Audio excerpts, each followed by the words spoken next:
രാജ്മോഹനുണ്ട്, താൻ മാധ്യമങ്ങളോട് സംസാരിക്കുന്നു.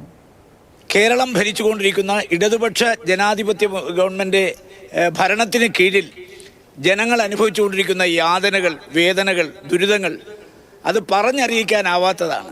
അതൊക്കെ ഇത്തവണത്തെ വോട്ടെടുപ്പിൽ നിഴലിക്കുമെന്നുള്ള കാര്യത്തിൽ യാതൊരു തർക്കവുമില്ല.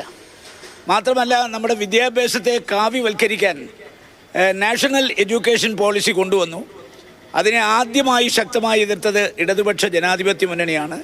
2020 നാഷണൽ എഡ്യൂക്കേഷൻ പോളിസി വന്നു. 2022 PM ശ്രീ, ആ PM ശ്രീയിൽ ഒരിക്കലും ഒപ്പിടില്ല എന്ന് പറഞ്ഞ ഇടതുപക്ഷ മുന്നണിയുടെ ഗവൺമെൻറ് മുന്നണി അറിയാതെ, ക്യാബിനറ്റ് അറിയാതെ ഒരു ഇടനിലക്കാരൻ മുഖാന്തരം ധർമ്മേന്ദ്ര പ്രധാനുമായി ചർച്ച നടത്തി ഒരു പാലം വെച്ച് അതിനകത്ത് ഒപ്പിട്ടത് വഴി നമ്മുടെ രാജ്യത്തിൻ്റെ വിദ്യാഭ്യാസത്തെ കാവ്യവൽക്കരിക്കാൻ കൂട്ടുനിന്നു എന്നുള്ള ആക്ഷേപം ഇന്ന് വോട്ടർമാരുടെ ഇടയിൽ ശക്തമായിട്ടുണ്ട്.